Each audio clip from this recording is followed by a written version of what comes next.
There are a couple of worrying stories about the UK's prisons that I'd like to talk to you about now. First, there's a warning from the former Chief Inspector of Prisons that jails are a tinderbox that could ignite at any time. Well, Nick Hardwick says there are too many prisoners and simply too few staff. And it's also been claimed today that there's been a huge rise in the number of female prison guards who are having sex with prisoners. Well, I'm delighted to say that I'm joined now by Nick Hardwick on the show, the former Chief Inspector of Prisons. Nick, a delight to have you on the show. Read your report today in the Times. Very, very concerning, but something that probably won't come as a surprise to you or indeed anybody who's been watching GBNews for some time. Quite simply, our jails are filled to bursting point, aren't they? Yeah, that's absolutely right. And it's not mainly, in fact, a question of the physical space they've got available. It's simply we don't have enough experienced staff for the numbers of prisoners that need to be managed and then hopefully supported so they don't reoffend when they're released. So this isn't just a problem for prisons, it's a problem for all of us, because when these men come out, they're going to be living amongst us. And if we haven't done the work to reduce their risk, then that's a problem for us all. And Nick, you name check a riot I'm very familiar with. I lived in Manchester at the time, the Strangeways riot. Yeah. Of course, when prisoners broke out and staged a sit-in on the roof. Do you seriously think we're getting towards a Strangeway type riot?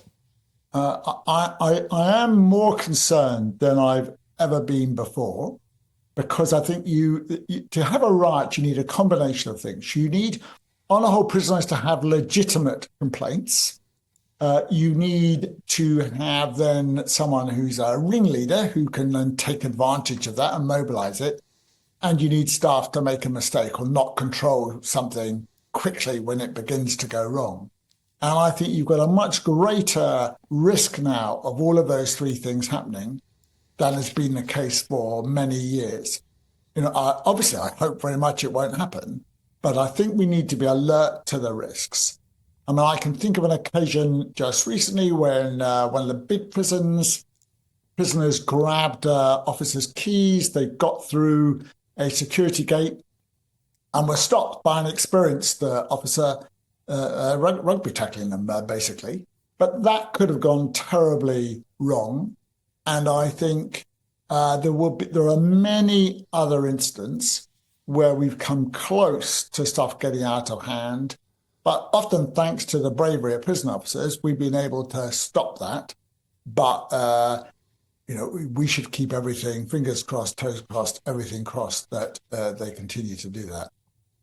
And Nick, we spoke with Ian Aitchison a couple of weeks ago on the show. Of course, he was responsible for a big look into extremism within prisons. He said a big issue is the Islamic gangs against other gangs and a feeling that prison wings are being lost in terms of control.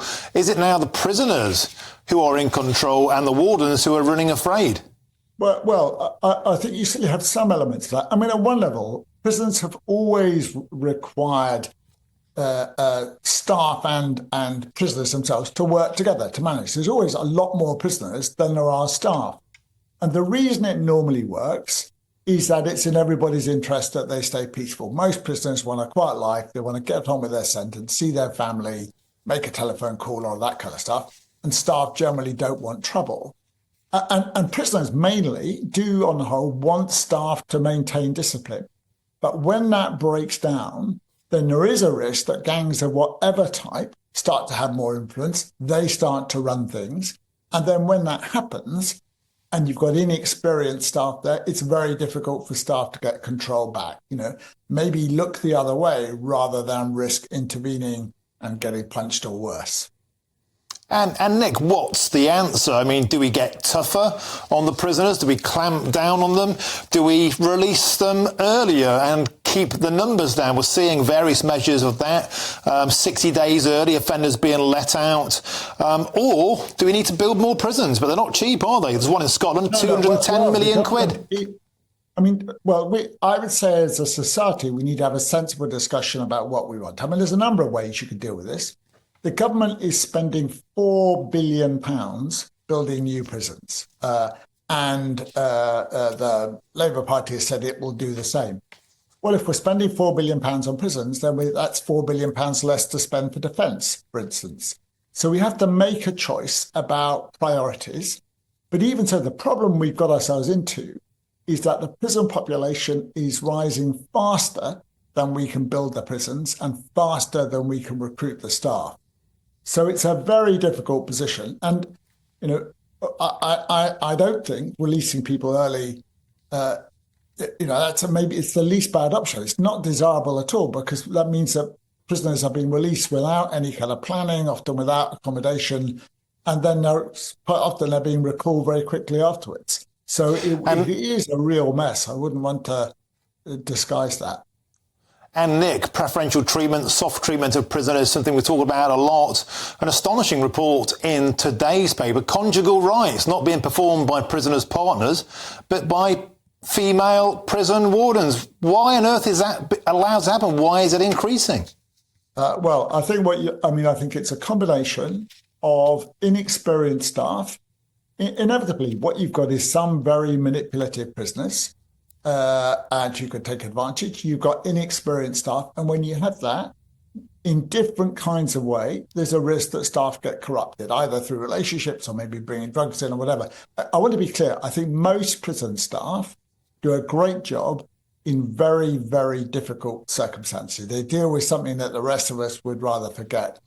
But if there's too few of them, if the new recruits haven't got the supervision for more experienced, kind of battle-hardened officers, then there's a risk that things will go wrong, and that's what we're seeing. And do you think, Nick, an obvious solution to that is to have male-only prison wardens in male-only prisons and vice versa? Get the gender divide back so the temptation simply isn't there? Well, the problem with that is there simply aren't enough male officers to do it. I mean, I don't think that. I certainly have seen some excellent female officers, excellent male officers. I think it's much more a question of experience than it is whether a man or a woman. Okay, super. So thanks for joining us. An absolute delight to talk to you and share your expertise. Nick Hardwick, the former Chief Inspector